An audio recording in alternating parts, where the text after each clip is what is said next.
Era enero de 1945 en Ravensbrück. El sonido de los bombardeos aliados resonaba a lo lejos, trayendo una cruel esperanza a las mujeres que ya no tenían fuerzas ni para soñar con la libertad. En los barracones helados, una madre polaca susurraba una canción de cuna a una muñeca hecha de trapos, todo lo que quedaba de su hija de 3 años, muerta meses antes por desnutrición. Esta muñeca, encontrada décadas después entre los escombros del campo, cuenta una historia que la historia oficial intentó silenciar. La historia de cómo los nazis convirtieron la maternidad en un arma de tortura, de cómo transformaron la condición femenina en una vulnerabilidad que explotar sistemáticamente. En la primera parte, descubrimos quiénes eran estas mujeres: comunistas, judías, testigos de Jehová, resistentes, madres, y cómo llegaron a este lugar. Ahora veremos lo que realmente les pasó dentro de estos muros, porque Ravensbrück no fue solo otro campo de concentración, fue un laboratorio del mal donde los nazis perfeccionaron las formas más refinadas de crueldad específicamente diseñadas contra las mujeres. Si crees que historias como esta deben preservarse y compartirse para que nunca se olviden, suscríbete al canal y activa las notificaciones. Tu me gusta ayuda a que este contenido histórico llegue a más personas. La memoria de las víctimas del Holocausto depende de nosotros para perdurar. Lo que tornaba Ravensbrück diferente de los otros campos de concentración nazis no era solo el hecho de estar destinado a las mujeres. Era la comprensión siniestra que sus creadores tenían de la psicología femenina y de cómo destruirla de forma más eficaz. Heinrich Himmler y sus subordinados estudiaron meticulosamente lo que consideraban las debilidades femeninas: el instinto maternal, la necesidad de intimidad, la importancia de la apariencia física, los lazos de solidaridad entre mujeres. Cada uno de estos aspectos sería convertido en un arma contra ellas. El primer golpe venía ya en la llegada. Mientras en los campos masculinos los prisioneros mantenían sus cabellos cortados, en Ravensbrück las mujeres tenían sus cabezas completamente rapadas. No era apenas una cuestión de higiene, era un ataque deliberado a la identidad femenina. Wanda Połtawska, una de las supervivientes más jóvenes, recordó décadas después: cuando vi mi reflejo por primera vez, después de tener la cabeza rapada, no me reconocí. Esa era la intención: despojarnos no solo de nuestra dignidad, sino de nuestra propia identidad como mujeres. Los uniformes eran propositalmente mal ajustados y degradantes. Rayas gruesas que transformaban cuerpos femeninos en formas grotescas. Zuecos de madera que lastimaban los pies delicados, acostumbrados a zapatos femeninos. Todo calculado para humillar. Pero la crueldad más refinada estaba en los detalles que solo una mente perversa podría concebir. Durante la menstruación, las mujeres no recibían protección higiénica. Eran obligadas a usar trapos sucios o simplemente sangrar a través de la ropa. La humillación era constante y pública. María Bielica testificó: sabían exactamente cómo hacernos daño donde más nos dolía. No bastaba con matarnos lentamente. Primero tenían que destruirnos como mujeres, como madres, como seres humanos. Los baños eran otro instrumento de tortura psicológica. No había privacidad alguna. Las mujeres eran obligadas a aliviarse en grupo, bajo la mirada sádica de las guardias alemanas que parecían encontrar placer en la humillación ajena.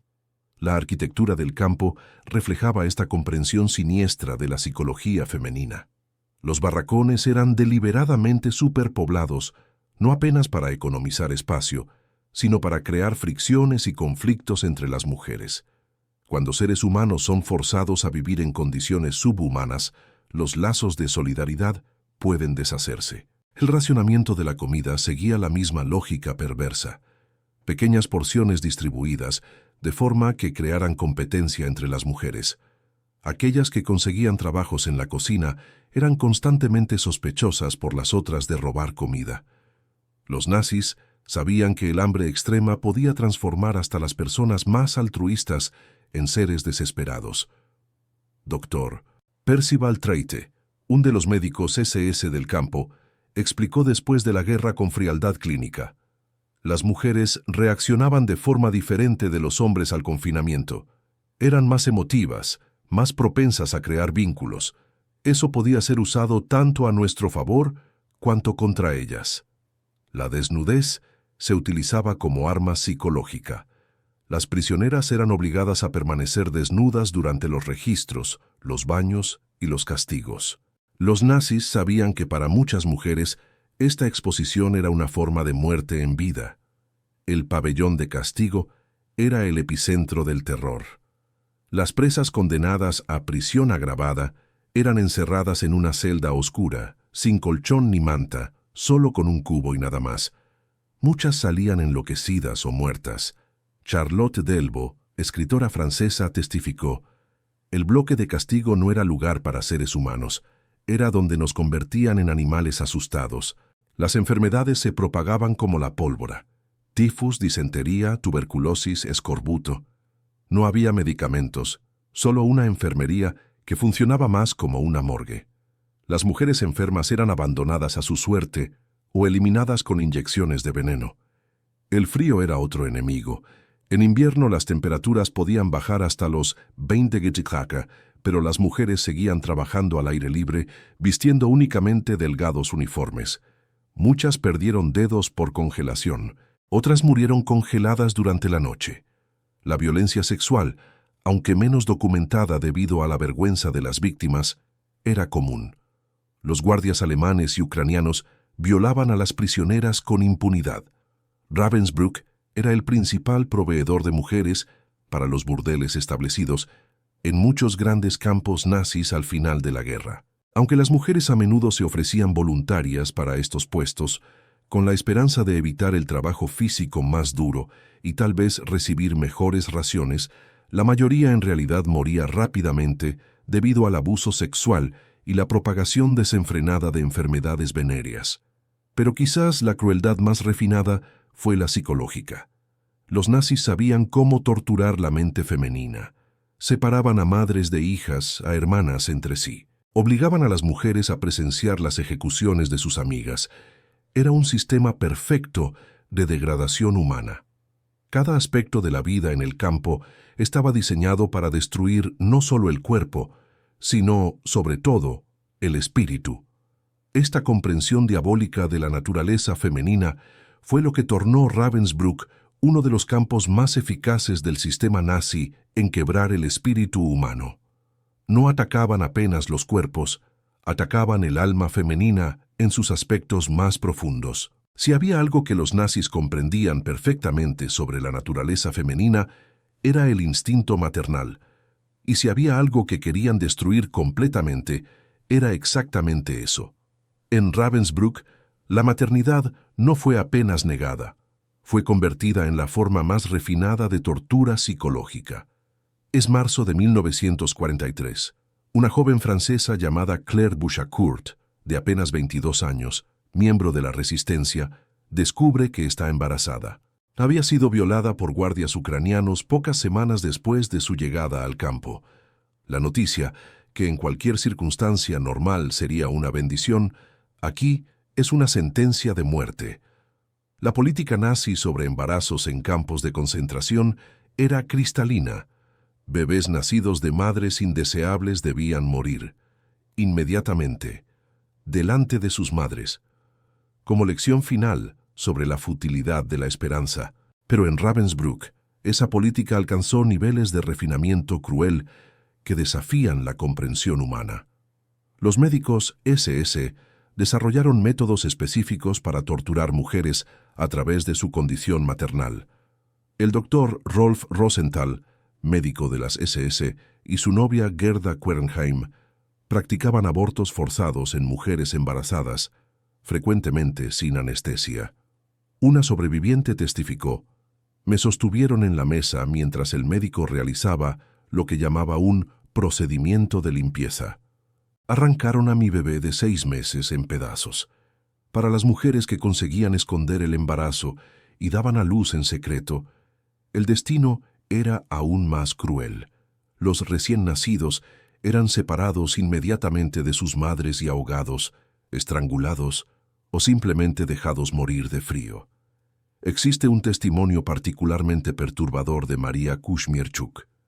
Vi una guardia tomar un bebé recién nacido y arrojarlo contra la pared como si fuera un objeto. La madre enloqueció al instante. Era eso lo que querían, enloquecernos de dolor.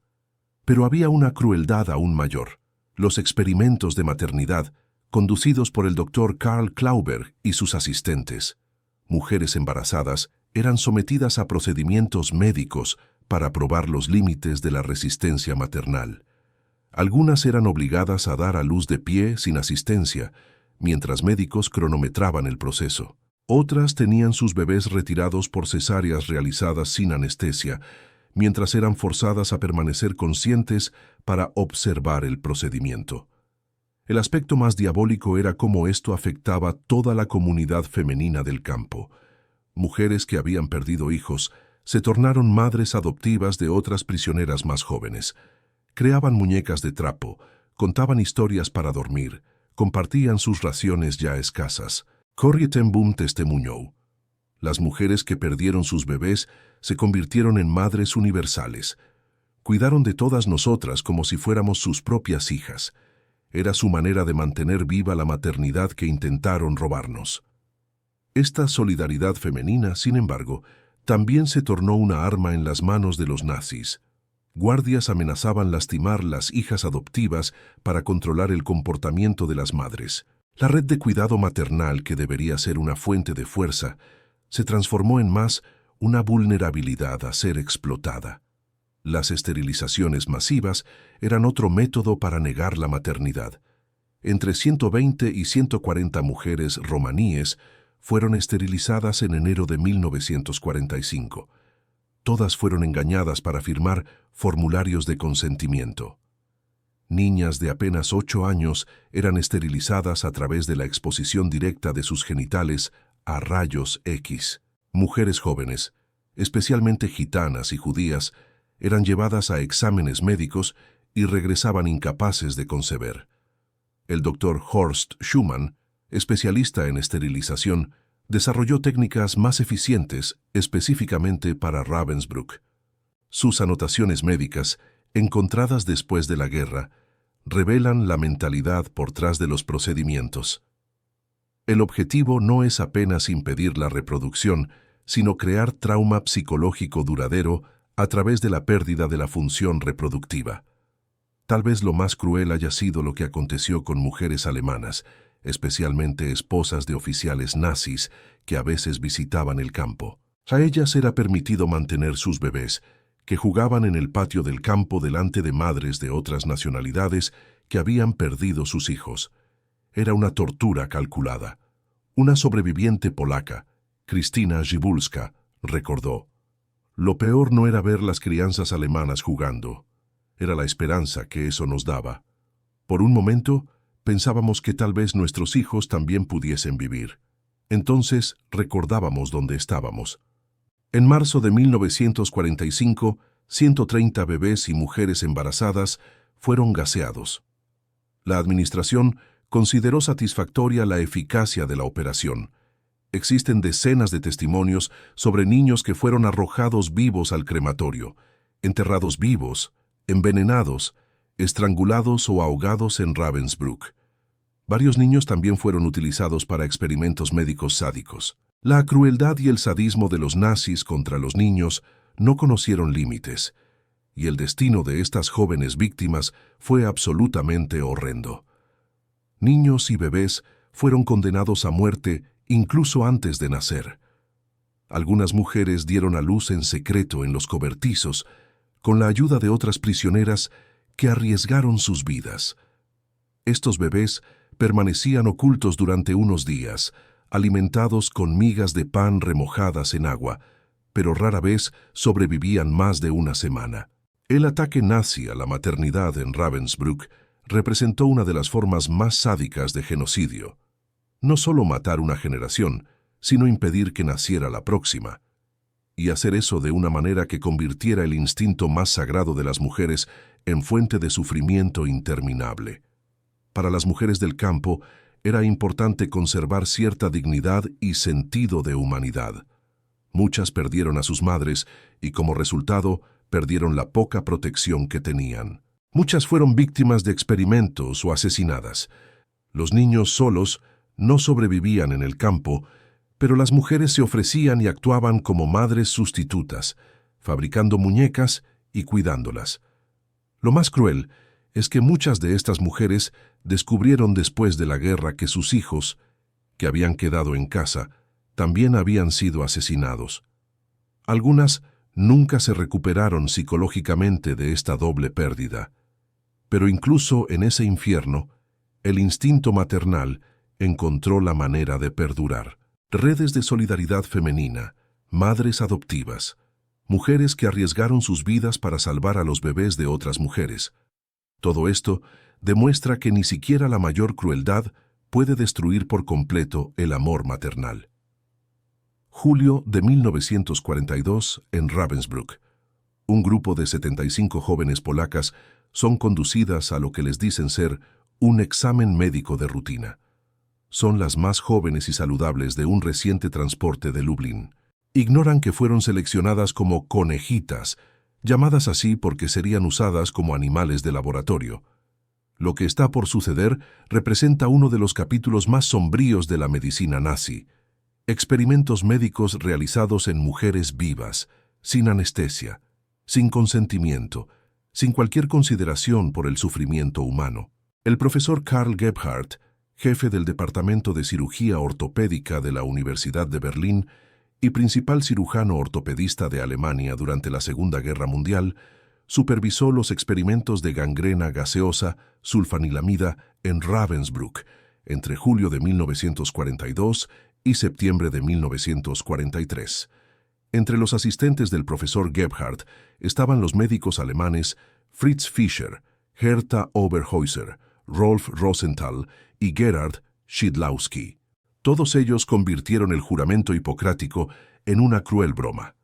Hitler había aprobado los experimentos con prisioneras, diciendo que ellas no deberían permanecer completamente inmunes a la guerra, mientras soldados alemanes estaban siendo sometidos a estrés casi insoportable. Los experimentos fueron proyectados para mutilar e incapacitar seres humanos saludables. Quebraban huesos de las piernas, extraían pedazos de hueso, dilaceraban nervios y músculos. Para simular heridas de guerra, los médicos buscaban maximizar infecciones, contaminando deliberadamente heridas con bacterias cada vez más virulentas, fragmentos de vidrio y astilla de madera. De las 74 víctimas polacas, llamadas Kaninchen, Króliki, Lapins o conejitas por los experimentadores, 5 murieron como resultado de los experimentos, 6 con heridas sin cicatrizar fueron ejecutadas y, con la ayuda de otras presas, el resto sobrevivió con daños físicos permanentes. Las conejitas eran mujeres jóvenes y saludables. La más joven tenía solo 16 años. No existen registros que identifiquen a las 12 mujeres de otras nacionalidades que fueron sometidas a los experimentos inhumanos. Las mujeres fueron seleccionadas para esta espantosa tarea por el médico jefe del campo, Walter Sonntag. Bárbara Pietrzyk tenía apenas 16 años cuando se tornó una de las conejitas. Los médicos de las SS la operaron 5 veces apenas en 1942, causando parálisis en su pierna izquierda. Aunque haya sobrevivido a los experimentos iniciales, Pietrzyk murió en consecuencia de ellos. Bogumila Jasiuk, una de las conejitas elegidas para experimentos médicos, fue fotografiada clandestinamente. Médicos alemanes experimentaron con ella 2 veces en noviembre y diciembre de 1942, practicándole 4 cortes en los músculos del muslo. Los experimentos eran realizados sin anestesia. Las mujeres eran arrastradas para un centro quirúrgico improvisado, amordazadas para que sus gritos no incomodaran a los demás. Los médicos de las SS cortaban músculos, fracturaban huesos y removían secciones de nervios deliberadamente, todo mientras las víctimas permanecían conscientes. Los médicos de las SS en Ravensbrück solían realizar operaciones experimentales en mujeres más de una vez, a veces hasta 8.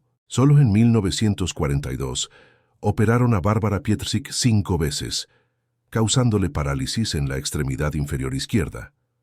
La doctora Herta Oberhauser, una de las pocas médicas mujeres que participaron de los experimentos, fue particularmente cruel. Inyectaba aceite y gasolina en las heridas para observar la reacción del cuerpo. También condujo experimentos con niños, inyectando sustancias letales y realizando autopsias para estudiar los efectos. Las víctimas no fueron escogidas aleatoriamente, sino siguiendo criterios específicos.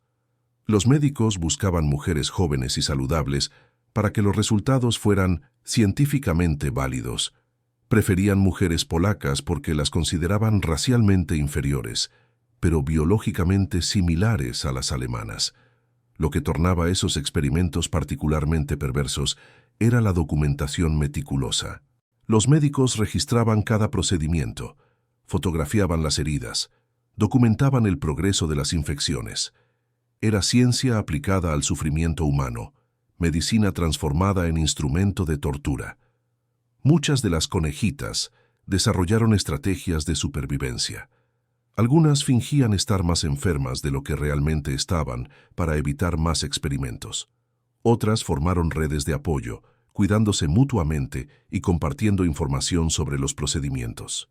Uno de los aspectos más horribles era cómo los experimentos afectaban no apenas las víctimas directas, sino toda la comunidad de mujeres. Otras prisioneras eran forzadas a asistir a los procedimientos como parte de su entrenamiento médico. Ver sus compañeras siendo torturadas era parte del proceso de quiebra psicológica. Los médicos también realizaban experimentos de esterilización, probando diferentes métodos químicos y radioactivos. Centenas de mujeres fueron esterilizadas sin su conocimiento durante exámenes médicos de rutina. El doctor Horst Schumann desarrolló un método usando rayos X concentrados en los órganos reproductivos. Las mujeres eran colocadas entre 2 máquinas de rayos X por periodos prolongados, sufriendo quemaduras severas mientras sus ovarios eran destruidos. Algunas de las conejitas intentaron documentar lo que estaba aconteciendo. Escribían notas en pequeños pedazos de papel y los escondían, esperando que alguien eventualmente encontrase evidencias de los crímenes. Una de esas notas, encontrada décadas después, decía: «Mi nombre es Stefania Wototka. Tengo 18 años. Si alguien encontrar esto, sepa que médicos alemanes cortaron mi pierna 5 veces sin razón. Estoy muriendo, pero quiero que el mundo sepa». La comunidad internacional solo tuvo conocimiento de los experimentos después de la guerra, cuando las sobrevivientes testificaron en los juicios de Nuremberg. Muchas de las conejitas nunca se recuperaron completamente, viviendo con dolor y deficiencias físicas por el resto de sus vidas. Los médicos envolvidos tuvieron destinos diferentes. Karl Gebhardt fue ejecutado en 1948. Herta Oberhauser fue condenada a 20 años de prisión, pero fue liberada en 1952 y volvió a practicar medicina hasta ser descubierta en 1958. Fritz Fischer también fue ejecutado. Estos experimentos revelan cómo una profesión dedicada a salvar vidas puede ser corrompida por la ideología y el poder. Demuestran cómo el conocimiento científico puede ser pervertido al servicio del mal, y nos recuerdan que la barbarie puede esconderse detrás de diplomas universitarios y batas blancas. Era una mañana de 1943 en Ravensbrück. Apenas amanecía cuando el sonido de botas militares resonó en el patio principal. Una joven de tan solo 23 años descendió de su bicicleta, con un látigo en la mano derecha y un gran pastor alemán corriendo a su lado. Sonrió al ver las prisioneras encogidas de miedo. Se llamaba Dorothea Binz y era considerada la verdadera estrella del campo. Como una joven alemana común, se tornó una de las mujeres más crueles de la historia. La respuesta revela una verdad perturbadora. Algunas de las peores atrocidades fueron cometidas por mujeres contra otras mujeres. Ravensbrück sirvió como base de entrenamiento para aproximadamente 3.500 supervisoras de las SS que trabajaron allí y en otros campos de concentración. Existían 34 campos satélites conectados a Ravensbrück. Dorothea Binz nació el 16 de marzo de 1920 en una familia alemana de clase media-baja. Frecuentó la escuela hasta los 15 años.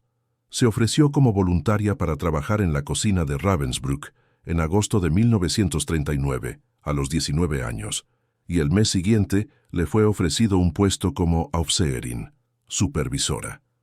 Binz sirvió como Aufseherin bajo las órdenes de las Oberaufseherin Emma Zimmer, Johanna Langefeld, Maria Mandl y Anna Klein. Aunque trabajaba bajo las órdenes de guardias de mayor rango, Binz era conocida como la verdadera estrella del campo, y la jefa de guardias se veía completamente eclipsada por su lugarteniente. En Ravensbrück se dice que la joven Binz golpeaba, abofeteaba, pateaba, arrojaba, azotaba, pisoteaba y abusaba sexualmente de prisioneras, además de lanzarles perros de pelea adiestrados. Testigos afirmaron que cuando aparecía en la Appellplatz se hacía el silencio, porque infundía pánico y miedo. Cualquier prisionera que se atreviera a mirarla se arriesgaba a ser seleccionada para morir en las cámaras de gas. Se dice que llevaba un látigo en la mano, junto con un pastor alemán con correa, y sin provocación alguna, pateaba a las prisioneras hasta matarlas. La primera jefa de guardias fue Johanna Langefeld, quien sirvió desde mayo de 1939 hasta marzo de 1942. Muchos de los guardias, incluida la jefa Johanna Langefeld, aún creían que su función era reeducar a las prostitutas. Sin embargo, pronto se hizo evidente lo que se esperaba de ellos. El comandante del campo, Max Kugel, estableció un bloque de castigo donde las mujeres serían enviadas por delitos como llegar tarde repetidamente, no hacer sus camas según las reglas, negarse a obedecer una orden o incluso insultar al Führer. Langefeld no dudó en imponer castigos crueles a las prisioneras del campo.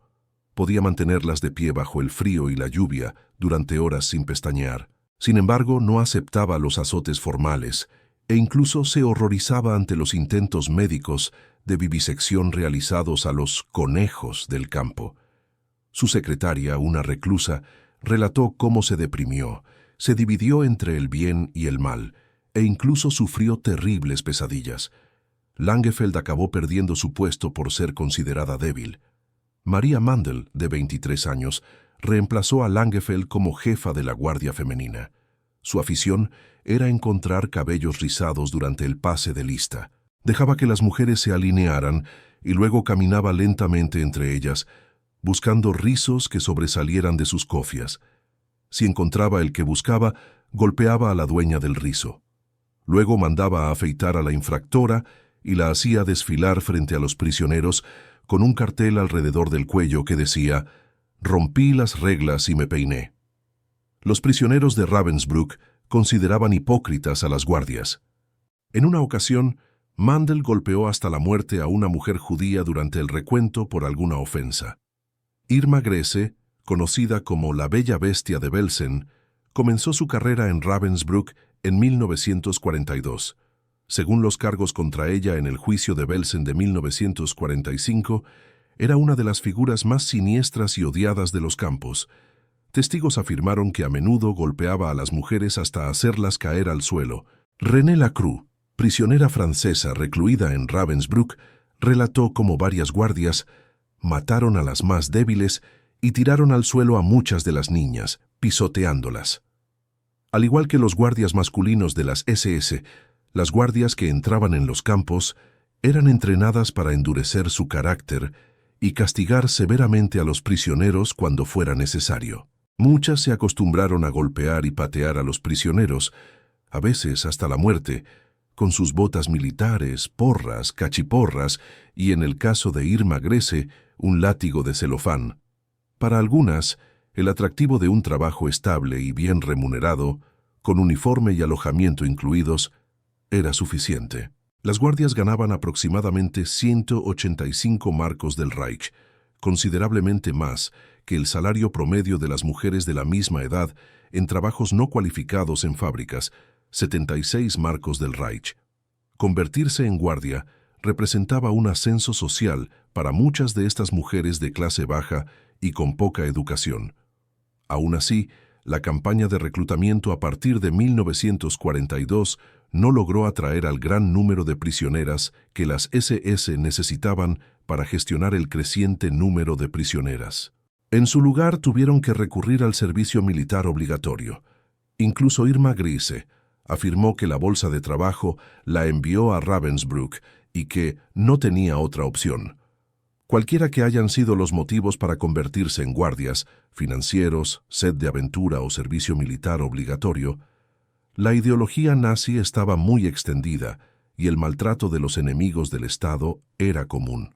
Estas mujeres, predominantemente arias jóvenes de entre 17 y 45 años, habían crecido en torno al nazismo.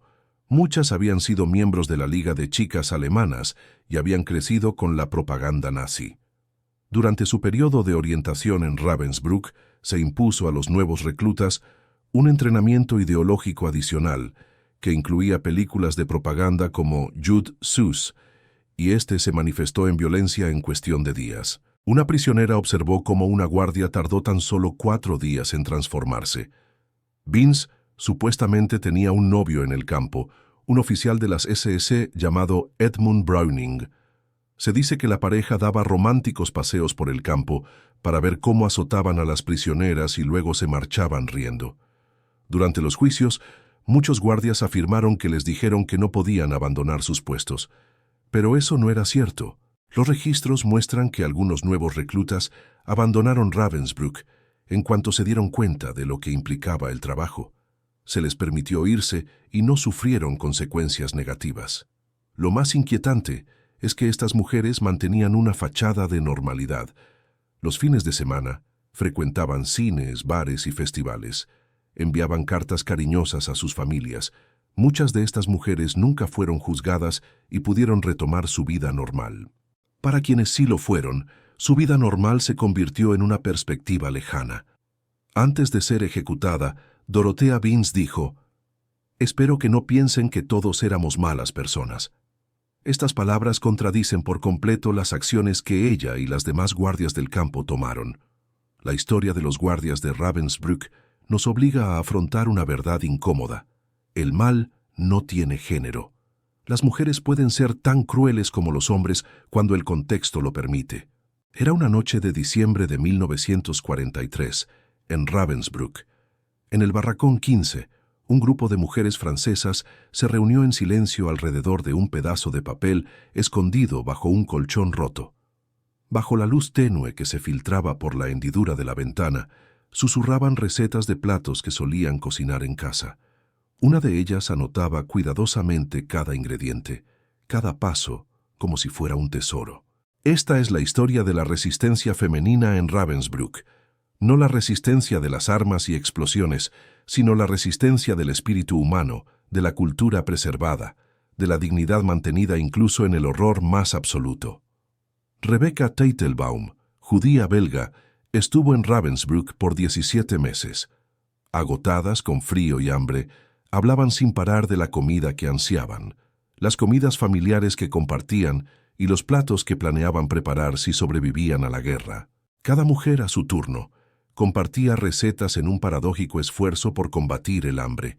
Parece como si estas recetas y las repetidas historias de comidas familiares sirvieran como un talismán, alimentando su humanidad y esperanza en tiempos de escasa esperanza.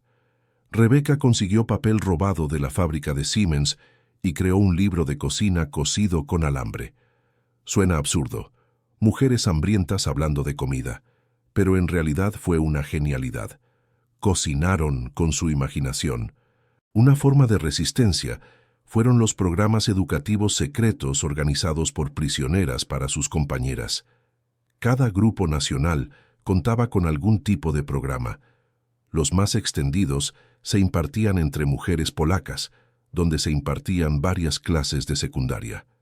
Las maestras eran mujeres que habían ejercido la docencia antes de la guerra. Arriesgaban su vida a diario para enseñar a los jóvenes prisioneros usando trozos de carbón como tiza y el suelo de tierra como pizarra. Un ex profesor polaco testificó: Enseñábamos en voz baja durante los descansos del trabajo, historia de Polonia, poesía francesa, matemáticas. Era nuestra forma de decirles a los nazis: pueden detener nuestros cuerpos, pero nunca podrán detener nuestras mentes. Los prisioneros podían ser castigados si eran descubiertos haciendo arte, pero muchos ignoraban las reglas del campo y continuaban haciendo arte en secreto, como muñecas para niños huérfanos o perdidos. Františka Quastler, posteriormente Nurit Stern, de Bratislava, llegó a Ravensbrück a finales de 1944, cuando tenía 13 años. Escribió la siguiente receta: galletas inglesas, batir 4 claras de huevo con 12 decagramos de azúcar durante un buen rato, añadir 12 decagramos de almendras sin pelar y 12 decagramos de harina, hornear en forma rectangular, cortar finamente al día siguiente. Escribió esta receta en un diario, hecho con trozos de papel robados de la fábrica y cosidos con alambre. El folleto contiene dedicatorias de compañeras del campamento y recetas que ella misma escribió. Nurit cuenta que las mujeres cocinaban con su imaginación. La solidaridad entre mujeres se materializó en formas prácticas que salvaron miles de vidas. Crearon sistemas para compartir alimentos, cuidar a los enfermos y proteger a los más débiles durante las elecciones.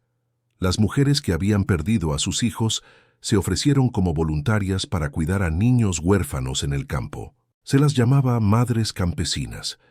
Hacían muñecas de trapo, contaban historias y compartían sus ya escasas raciones. Wanda Wojtasik-Poltawska recordó: en la Navidad de 1943 logramos organizar una pequeña celebración. Cantamos villancicos en polaco, checo, francés y alemán. Durante unos minutos no fuimos prisioneras, sino mujeres celebrando. Se celebraban cumpleaños y festividades siempre que era posible, y se organizaban conciertos entre los presos.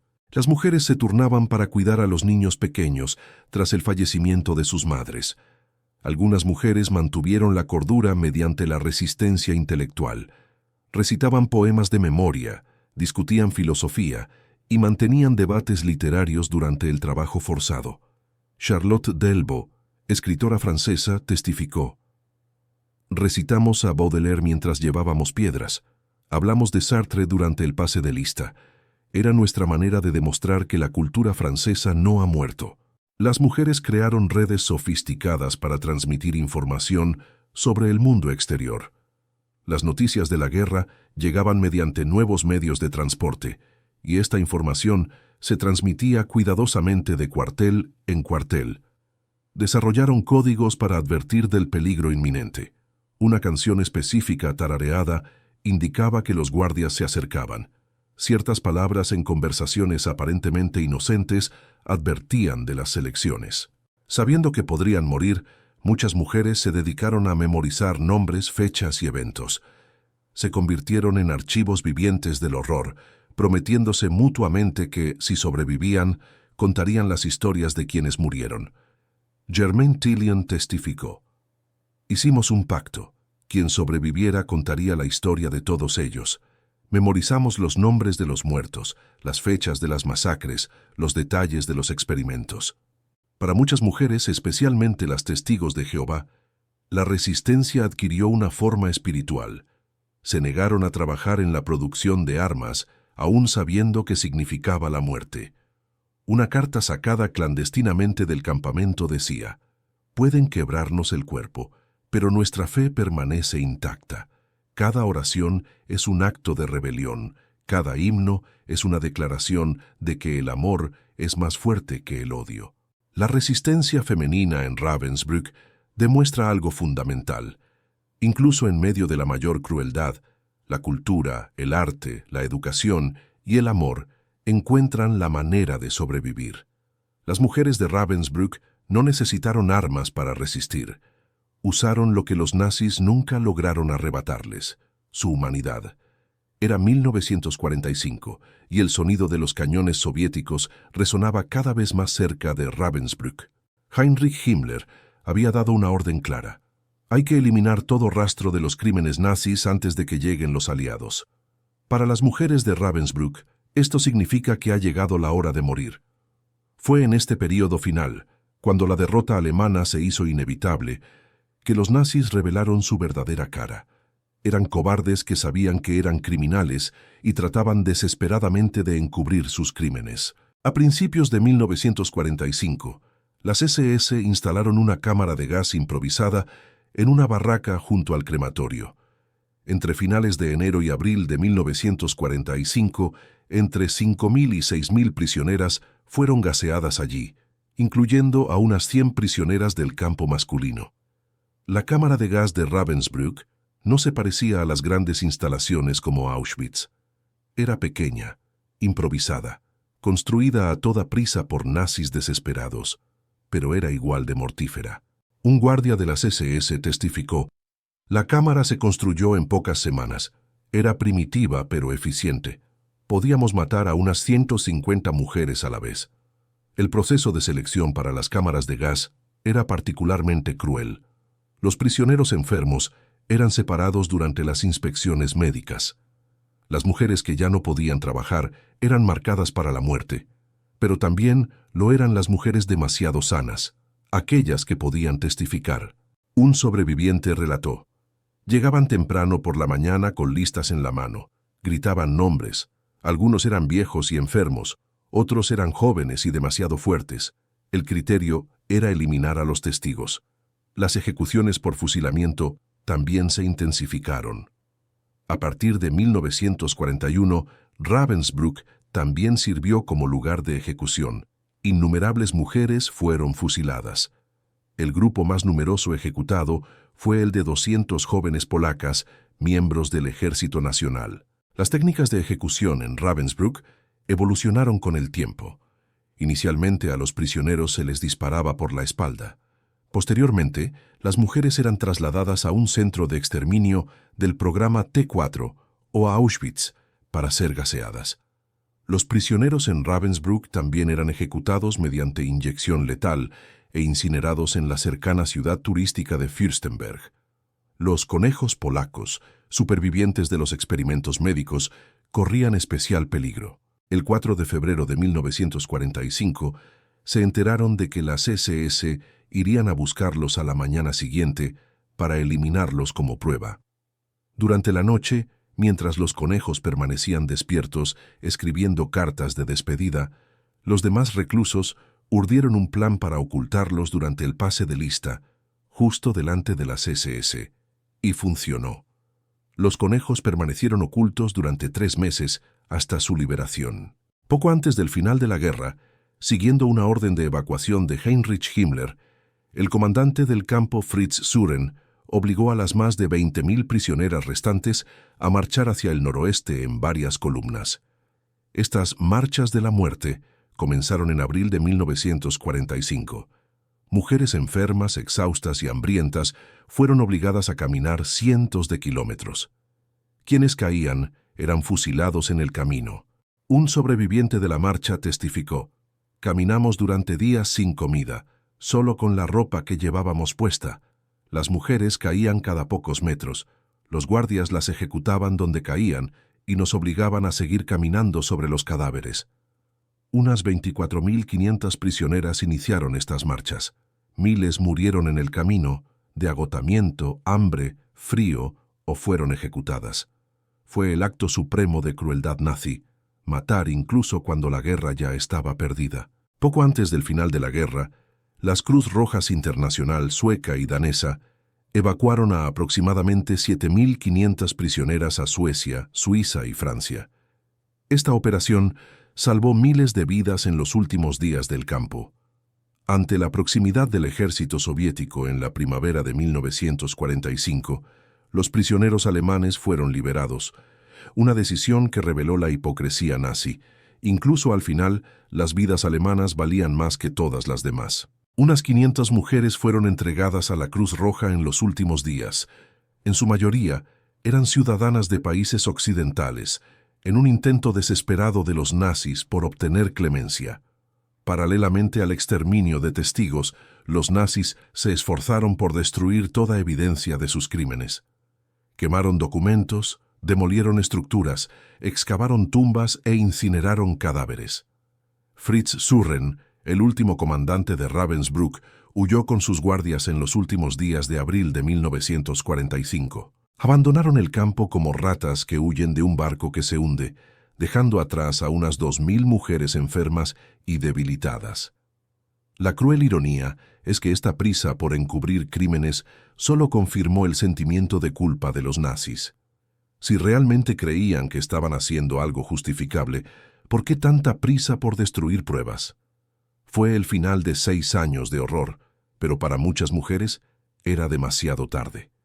Es el 30 de abril de 1945, a las 9:00 am. El silencio que se cierne sobre Ravensbrück es diferente del silencio de terror que dominó el campo durante 6 años. Es el silencio de la muerte, pero también de la esperanza. Las puertas de hierro permanecen abiertas, abandonadas por los guardias que huyeron durante la noche, y por primera vez en años no suenan las sirenas para el pase de lista matutino. Un tanque soviético T-34 aparece en el camino que lleva al campamento. El soldado que emerge no puede creer lo que ve. Mujeres esqueléticas con sucios uniformes a rayas lo miran con una mezcla de miedo y esperanza. Algunas llevan días muertas, otras apenas pueden mantenerse en pie. El teniente coronel del Ejército Rojo, Georgi Elisabetsky, relató: «Cuando vimos a las primeras mujeres, pensamos que eran fantasmas. Estaban tan delgadas que parecían cadáveres andantes. Entonces comprendimos. Estábamos ante los restos de un campo de exterminio nazi». El 30 de abril de 1945, el Ejército Rojo liberó el campo de concentración de Ravensbrück, donde habían sido abandonadas unas 2000 prisioneras enfermas y debilitadas. Los soldados soviéticos se encontraron con una escena de horror indescriptible. Montones de cadáveres apilados como leña, mujeres tan débiles que no podían levantarse de sus camas, cuarteles donde el olor a muerte era tan intenso que los soldados vomitaban al entrar. Un informe médico soviético documentó: de las 2,000 mujeres encontradas con vida, al menos 800 se encontraban en estado crítico. Muchas pesaban menos de 30 kilogramos. Varias murieron de shock al ver a los liberadores. Sus cuerpos simplemente no pudieron soportar la emoción. Los sobrevivientes contaron historias que los soldados soviéticos inicialmente se negaron a creer. Experimentos médicos con mujeres vivas, cámaras de gas funcionando apenas unos días antes, bebés asesinados delante de sus madres, miles de mujeres obligadas a participar en marchas de la muerte. Antonina Nikiforova, médica del Ejército Rojo, testificó: «Era imposible creer que los seres humanos fueran capaces de tanta crueldad contra otros seres humanos, especialmente contra mujeres y niños». Lo que más conmocionó a los liberadores fue el descubrimiento de las cámaras de gas. Construidas apresuradamente en los últimos meses de la guerra, aún contenían restos de veneno y marcas de clavos en las paredes por donde las víctimas intentaron escapar desesperadamente. El crematorio aún estaba caliente. Los nazis habían quemado los cuerpos hasta el último momento antes de huir. Alrededor de las instalaciones, los soviéticos encontraron montones de cenizas humanas y fragmentos de huesos quemados parcialmente. En la enfermería, los soldados encontraron evidencia de los experimentos médicos realizados con los conejos polacos, instrumental quirúrgico manchado de sangre, viales con sustancias químicas no identificadas e historiales médicos que detallaban procedimientos que desafiaban cualquier concepto de medicina. Un informe de investigación soviético documentó: encontramos documentación de experimentos realizados en 74 mujeres polacas. Los procedimientos incluían la fractura deliberada de huesos, la extirpación de músculos y nervios, y la infección deliberada de heridas con bacterias mortales. Para muchos sobrevivientes, la libertad fue casi tan traumática como el encarcelamiento. Tras años de ser tratados como animales, era difícil creer que los soldados estuvieran allí para ayudarlos, no para hacerles daño. La sobreviviente Selma Van de Perre testificó: «Cuando vi a los soldados soviéticos, mi primer instinto fue correr y esconderme. Tardé días en comprender que era verdaderamente libre, que ya nadie me iba a golpear ni matar. Al principio, muchas mujeres se negaban a salir del cuartel. Años de condicionamiento les habían enseñado que salir sin permiso significaba la muerte.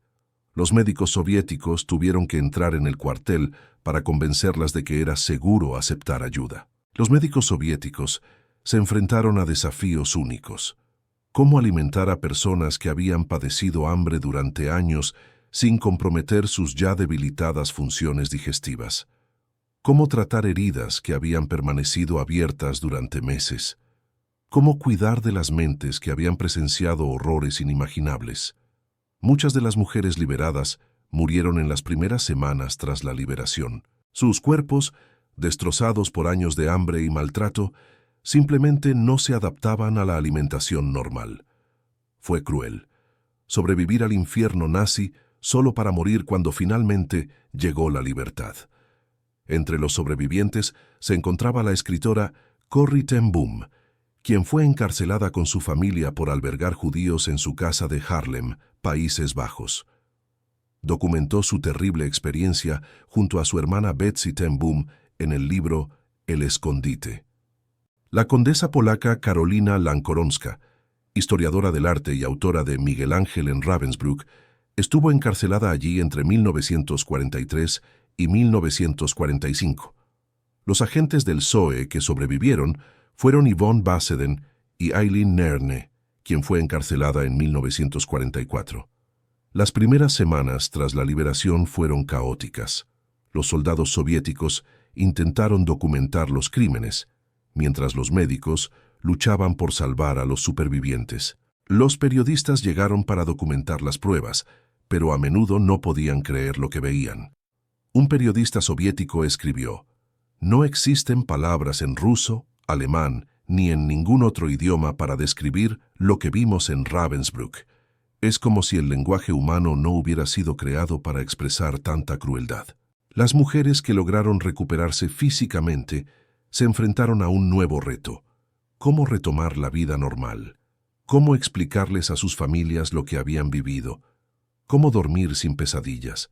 Una sobreviviente escribió en su diario: «Libertad es una palabra cuyo significado he perdido. Durante años significó muerte. Ahora dicen que soy libre, pero mi mente sigue atrapada en esos barracones». Muchos descubrieron que sus familias habían sido asesinadas. Hijos, esposos, padres, todos perdidos durante los años de guerra. La liberación, que debería haber sido el fin del sufrimiento, se convirtió solo en el comienzo de una nueva forma de dolor. Las décadas posteriores a la guerra fueron testigos de un proceso gradual de investigación histórica que lentamente confirmó los testimonios de los supervivientes de Ravensbrück. Sin embargo, este reconocimiento llegó al costo de silencio prolongado y olvido deliberado. A diferencia de Auschwitz, que retuvo evidencia física sustancial y se convirtió en un símbolo de la memoria del Holocausto, la destrucción sistemática de Ravensbrück dejó atrás un paisaje que revelaba pocos trazos de su historia terrible. Era 1975. Entre Burg Stargard y Neubrandenburg se desenterró un frasco de vidrio que contenía documentos del campo de concentración de Ravensbrück, documentos por los que mujeres y niñas polacas arriesgaron sus vidas. También contenía una lista tabular de los experimentos médicos realizados a 74 mujeres polacas. Durante décadas, Ravensbrück permaneció en las sombras. En Alemania Oriental, donde se ubicaba el campo, la atención se centraba en los presos políticos, no específicamente en las mujeres ni en las víctimas judías. La identidad judía de las víctimas no era reconocida, ya que la conmemoración se basaba en la nacionalidad, no en la religión. Las supervivientes se enfrentaron a décadas de escepticismo e indiferencia. Sus historias parecían tan horribles que muchos preferían no creerlas. ¿Cómo pueden las mujeres ser tan crueles con otras mujeres? Era una pregunta frecuente que revelaba la incomodidad de la sociedad ante la realidad de los crímenes. Wanda Wojtasik-Poltauska, una de las conejitas más jóvenes, contó que en 1975, Fritz Fischer, uno de los médicos de las SS, la había contactado recientemente para pedirle perdón. Le dije que no podía perdonarle nada. Tendría que pedirle perdón a Dios. La captura de algunos perpetradores atrajo temporalmente la atención sobre el campo. Dorothea Vince fue ejecutada en 1947. Irma Grese fue ahorcada ese mismo año. María Mandel fue condenada a muerte por un tribunal polaco en 1947. Pero muchos otros guardias nunca fueron juzgados y pudieron volver a sus vidas normales. Fritz Suren fue capturado y ejecutado en 1950. Pero cientos de otros responsables de los crímenes de Ravensbrück nunca comparecieron ante la justicia. Vivieron vidas tranquilas en la Alemania de la posguerra, como si nada hubiera pasado. El juicio más importante tuvo lugar entre 1946 y 1948. El juicio de Ravensbrück. 16 personas fueron juzgadas, entre ellas guardias y médicas. 7 fueron condenadas a muerte. Pero fue una gota en el océano comparado con el número real de criminales. La reconstrucción académica de la historia de Ravensbrück se ha basado en gran medida en el trabajo pionero del historiador Yitzhak Arad, cuya investigación abarcadora sobre los campos de la acción Reinhardt proporcionó el primer examen académico sistemático de estas instalaciones. Historiadores como Bernhard Strebel y Jack Morrison lucharon durante décadas para que se reconociera y preservara la historia del campo. Investigaciones arqueológicas limitadas, realizadas en las décadas de 1960 y 1970, proporcionaron la primera confirmación científica de los testimonios de los sobrevivientes.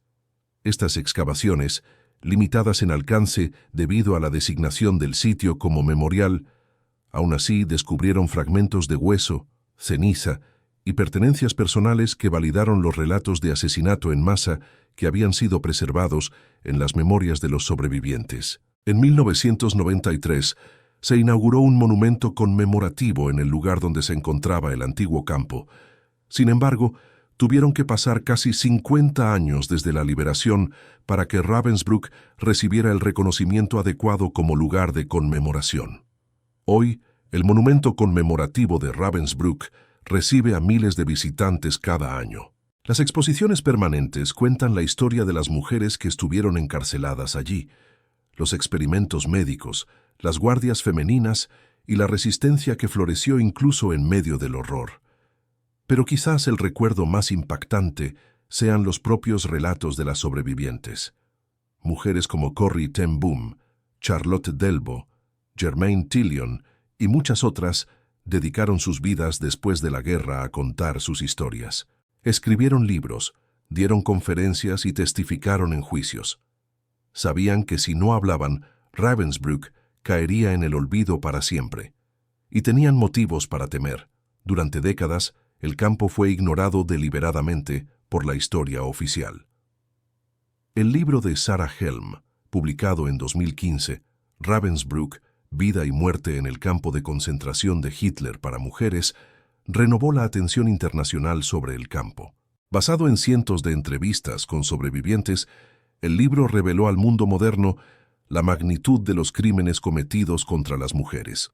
Rochelle Seidel ha trabajado durante más de 20 años para localizar a los supervivientes judíos de Ravensbrück, cuyos conmovedores testimonios merecen ser compartidos con un público más amplio y con las generaciones futuras.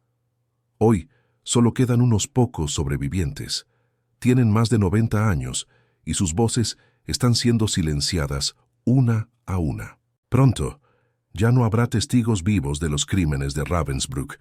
Por eso es crucial que sus historias se preserven, no solo como relatos históricos, sino como recordatorios de que el mal puede tomar formas que desafían nuestra imaginación, y que incluso en los momentos más oscuros de la humanidad, la valentía, la solidaridad y el amor pueden prevalecer. Volvamos a esa imagen inicial, la estación falsa, las flores en el andén, el reloj que nunca se mueve.